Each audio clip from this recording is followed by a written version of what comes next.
The TMJ-TMD conundrum is real and has been puzzling the dental and medical professions for decades. This is the TMJ-TMD Demystified podcast with Dr. Tony Urbanek, where we'll connect the dots between TMD symptoms and the actual cause. We'll tackle common TMD misconceptions and educate you, the practitioner, about a simple, tested, and proven TMD solution that has already provided relief to thousands of patients, while helping practitioners build an additional source of income free from insurance control. Welcome to this episode of the TMJ-TMD Demystified podcast.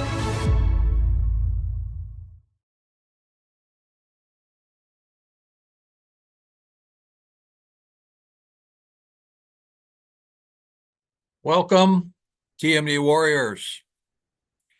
We are gathered here for the next episode of TMD Demystified. I am Tony Urbanek.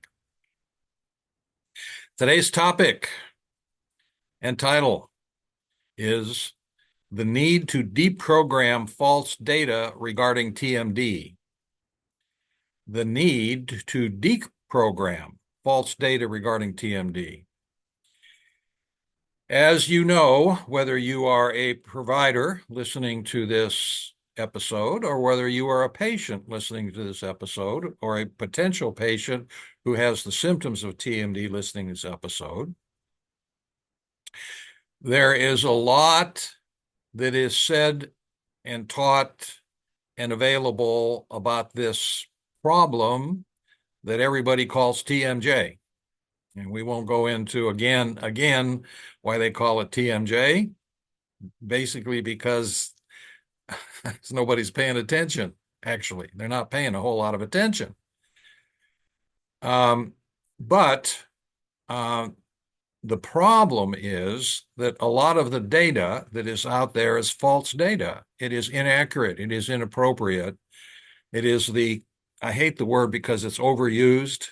It's overused, misused, but misinformation. Bad information that doesn't hold water when you really look at it. And there's a lot of it. So if you are going to learn about this disorder, TMD, and again, I will repeat, there is only one disorder. It's temporomandibular joint disorder. It is not a bunch of different disorders like the quote TMD gurus want to portray it as. And that is to clarify, there are other reasons to have head and neck and facial pain, but not anywhere near as many as they want to portray. TMD disorder, singular, explains all of the various disparate symptoms of what is well known as TMD, TMJ disorder, TMJ problem. So there's only one disorder, but you can have strokes and you can have ocular internal eye problems and you can have sinus infections and you can have all kinds of things that cause pain in and around the head and face, but they are usually pretty obvious and can be easily separated from the symptoms of TMD disorder. But if you are teaching about this, if you want to learn about this, if you want to get the actual facts about the problem and then apply it to a solution, you have to get rid of the misinformation before you can learn and apply it. Now, there's a technology about this that I've spoken on before, but we're going to talk about it briefly again. As you may know, besides this weekly podcast and different episode on a weekly basis on the podcast TMD Demystified, I also write a weekly blog, which is published in various places on the internet, but especially on our website, which is www.urbanektmj.com. But that blog parallels almost always the episode of the podcast that I do 2 days later, which you are now watching. So 2 days ago, I finished on a Sunday night this week's blog, which was entitled The Need to Deprogram False Data Regarding TMD. And I may find it necessary to read portions of my written blog, so please excuse me if I do that, but I want to make this as concise as I can to make the point.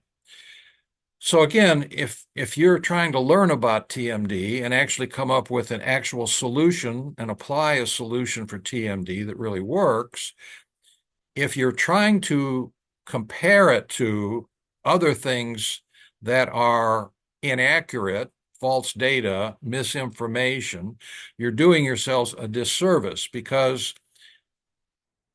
there is a continued problem internally. You're never really not aware of it. There's a name for it. It's called confirmation bias. Confirmation bias.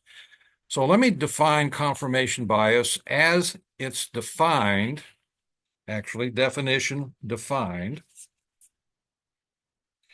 in Wikipedia. So confirmation bias is the following. Confirmation bias is a cognitive bias that involves the tendency to search for, interpret, favor, and recall information in a way that confirms or supports one's prior beliefs or values. It is largely unintentional and often leads people to overlook or discredit information that contradicts their views. That is the definition according to Wikipedia.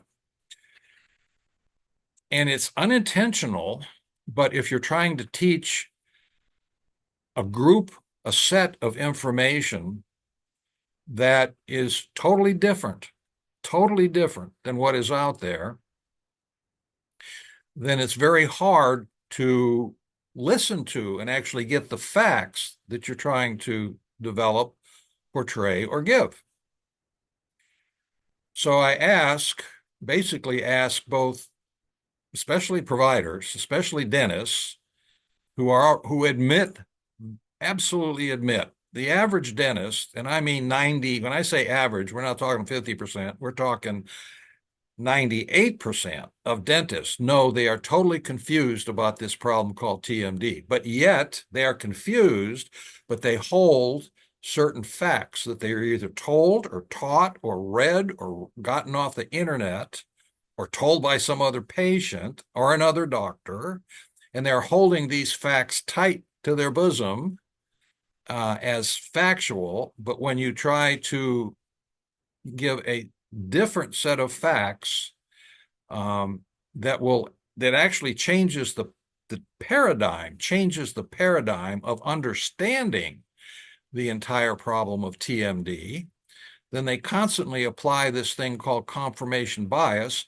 and they have a really difficult time understanding what you're trying to get across, what you're trying to say. They can't really get it because they're holding this concept that we call confirmation bias unintentionally. All right. So I have recognized this a long time ago in trying to communicate with patients. Our biggest problem is actually getting this through to doctors. The patients get it long before the doctors do. That is a fact. And it is easy, much easier to get it across to a patient. And I'll explain how that works and why that works and what I've seen. But getting across to a doctor, I have found, surprisingly so, I had to study up on, I had to learn about this thing called confirmation bias. Why is it so hard to get this across to a doctor versus a patient? So let me get into a little deeper. So years ago, when I applied getting this information to a patient, I learned intuitively in communication with patients that they had these things that I didn't have the definition, but I observed it actually, intuitively, empirically, that they weren't getting it well. And what I realized after a while is that they had these other facts, whether they be given by another doctor or they be given by their friends, or they heard this on the radio, or they read something on the internet, and they are comparing what I said to what they heard before or learned before. Confirmation bias. And so what I learned to do is say the following before I started my consultation. When I felt that this was in play, I would say, I want you to take all of the things that you think you know about TMJ, TMD, everything that you've heard, if you would please, and write them on a imaginary blackboard or whiteboard. Take all that stuff and put it on a whiteboard, write it up, and then erase the blackboard. Just for our purpose of conversation, just for what I have to tell you. And then when I'm finished, if you want to write it back on the blackboard, whiteboard, you can do that. But for our purposes here, I want you to take everything that you think you know about this problem and erase it. And that's all I'd say. And, I'd usually get a nod, or I'd get nothing, or I'd say, okay, or that's fine. But I said that, registered with the patient. And then I go through the explanation of what I had discovered about TMD, that it all is generated by chronic inflammation, and then went through in patient terms that patients could understand, how chronic inflammation, according to science, but in words patients can understand, how it actually creates each and every one of the disparate symptoms of headache, earache, jaw pain, neck pain, ringing, fullness, dizziness, upper back and shoulder pain, arm, hand, finger tingling, and numbness. And not all those patients had all those problems. Actually, most of them had most of those problems, but that's how I did it. And then when I was finished, more often than not, much more often than not, I would hear one of two things. The most common one was, that really makes sense, because, and I accepted that with gratitude, because when I heard that, and seriously, I heard that 90% of the time. In fact, I heard it so commonly, if I didn't hear it, I would say, did that make sense to you? And 99% of the patients would nod or smile and say, yes, that makes sense. And the reason they were able to do that is because all the other information, whether it was a small subset of information or a large subset of information, when they ran it through their computer, it didn't make sense. And that was the problem. The information out there about TMD as a whole, wherever you got it from the doctors, from the internet, from the dental schools, when you kind of looked at it as a whole, none of it made sense.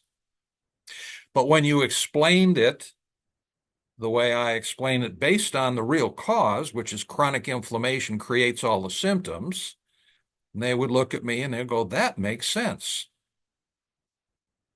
And the second comment that sometimes came with the first comment, or sometimes was independent from the first comment, was, you are the first doctor who ever explained this to me. Both of them basically confirming the same thing, that you got rid of their confirmation bias, and now what you said to them actually makes sense. So all the information, I mean, if you want to view one of my examples of consultation, I think it's on the internet someplace. I know I have a video on that someplace. But this is the real problem, trying to educate doctors, because the patients get it. And it's easy to get rid of the patient's confirmation bias. And it's much more difficult, because where the doctors get their information from, in their mind, is much more authoritative. I think is the right word, authoritative. Dental schools primarily. And as I've said many before, dental schools teach use a night guard. Or the new model is the multifactorial model, where you bring everybody under the sun, moon, and stars under the umbrella of trying to treat TMD, psychologist, psychiatrist, occlusodontist, reconstructive dentist, oral and maxillofacial surgeons, physical therapists, and try to separate all these disparate symptoms by provider. As I said, I've heard, I didn't make this phrase up, but I love the phrase. TMD had become the Wild West of dentistry. Treating TMD, learning about TMD, treating TMD had become the Wild West of dentistry, and that's why all insurance companies, medical and dental, don't want anything to do with covering, because they know what I just said is the truth. It was the Wild West and totally confusing to the patients, and nothing rang true. So, in educating, now we're talking about educating now, truly, you have to get rid of the false ideas, basically deprogram the person you're talking to. And the easiest way to do that is just to ask nicely, take whatever you think you know about this problem, just for our discussion here. You can put it on the blackboard after we finish, but for just our purposes here, let's start out from fresh, and let's see if this makes any sense to you. And then provide things that make sense. I mean, you can document the accurate literature, the literature that is proven by science. And as I've discussed recently, all this science has been known by the orthopedic surgeons for decades, for 50 years or more, how the autonomic nervous system creates the muscle tension, tightness, when you have an inflamed joint, which applies to all joints in the body, including the temporomandibular joint. And that tension, contraction, pulls on the bone, and wherever it attaches to the bone, at the origin and insertion of the bone, pulls on the periosteum, which stimulates the pain receptors called nociceptors, and that's where you get pain, and it varies from time to time, place to place in the face, the head, headache, earache, jaw pain, neck pain, upper back and shoulder pain, arm and finger tingling and numbness, even into the upper back, upper chest, which I've commented. I've had 3 separate patients think they were having a heart attack because their major chest muscles contracted and felt so tight they thought they were having a heart attack, and went to the emergency department when actually the whole thing was created by inflammation within the temporomandibular joint. Obviously phenomenal. I mean, it's a phenomenon, but based on anatomy and cell biology, on Gray's Anatomy, and well-known, well-documented, well-researched cell biology, known by the orthopedic surgeons, but not by the dentists. I know I get carried away on this, but the more I talk about it, then the more I see it in the actual patients. It is not supposed to be this way. Our dental industry, our dental schools, our dental programs should be more available to be enlightened, rather than to apply nothing more, nothing less than confirmation bias, an unwillingness to take a look at a set of data that is contradictory to what they have been taught to believe before. I will give just one example of this. There are many examples of this, many, many, many. There are, I don't know how many hundreds of pieces of data regarding TMD that are out there. I wouldn't even know how to count them, but I know there are hundreds of independent pieces of data about this problem, TMJ, TMD, that are not true. They're not based on science. But the most common one, by far, the most common one, and the one that pretty much everyone, whether they be dentist, oral surgeon, patient, or other kinds of providers, healthcare providers, are one way or another very familiar with. And to make it accurate and concise, please let me read it off of my blog that I wrote 2 days ago. I will give just one, but the most common and blatant example of confirmation bias and lack of critical thinking that applies to TMD. 50% of dentists prescribe a night guard for TMD symptoms, but cannot explain to the patient how a night guard works to make the symptoms go away. That is what dentists are taught to do in dental school, and therefore, that is what they do. This is the definition of lack of critical thinking. Critical thinking being looking at a piece of data, but not thinking it through to the point that it makes sense to them. It has to make sense to the person before they accept it. But I can promise you, in dental school, if you are taught in dental school that you're supposed to make a night guard for TMD. That is what they do, and they don't even question any kind of critical thinking that should go into it, because making a night guard doesn't make any difference. So when you try to teach these dentists about the real cause and solution of TMD, they can't understand what you are saying because of their confirmation bias. Likewise, patients are told the night guard is the solution without explanation, without critical thinking, on top of their confirmation bias. Based on prior information, they cannot understand the correct information without deprogramming, which I just explained how you can actually handle the deprogramming of the patient. Just saying, put it on the blackboard just for our discussion, erase the blackboard. We're going to start out fresh. Here's the data I'd like you to look at. Does it make sense? Yeah, you're the first person to ever make sense about this. The solution is erasing the blackboard. Easy to do with a patient, extremely hard to do with a doctor, extremely hard. But doctors, you can always write it again if you must. But for the time being, just look at the data. I made my point. I think that's long enough. I know I get wrapped up on this, but for very good reasons, because I really am tired of watching patients come into my office, and I'm not talking occasionally. I'm talking every day. Every day.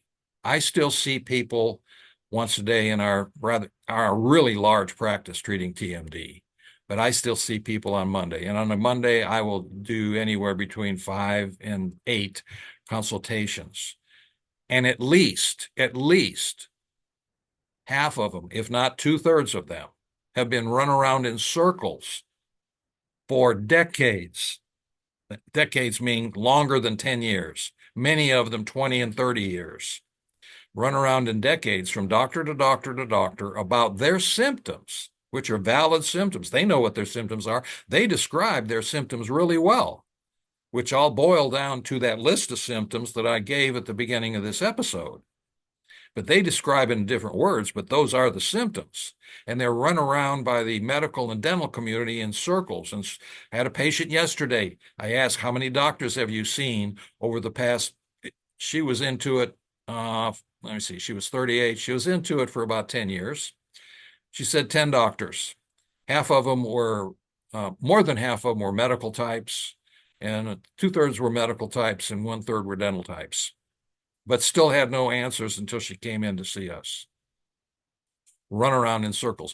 That is the frustrating part. That is what should have never happened, because this information has been available, is available in Gray's Anatomy. The explanation how the inflammation gets into the middle ear, causing ringing, fullness, dizziness, is right there in front of you in the anatomy diagrams, allowing the inflammatory fluid to get from the temporomandibular joint into the middle ear through the petrotympanic fissure, a fissure that allows inflammation to get into the middle ear from the jaw joint. Identified in 1680 by Dr. Johann Glasser, 1680. That's 1,680, 400 years ago. It's like, all right, surprising. It's not funny at all, but humorous that no one's looking at the right stuff. With that said, if anyone would like to disagree, comment, criticize, I am available. So far, my colleagues have not done that. They can't do that. They don't want to do that because I encourage them to bring their science with them. If you want to talk to me, define your terms. First, define your terms, and then bring your scientific information. So far, after 4 years on this podcast, not one of the TMJ gurus has ever contacted me and disagreed with me, tried to disagree, or even bothered criticizing. That tells me a lot. That tells me a lot. All right. With that said, I look forward to the next episode. I hope I didn't drone on too long, but I really hope I did, and I do help patients and doctors who want to solve this problem permanently for their patients. I am Tony Urbanek, and this is TMD Demystified.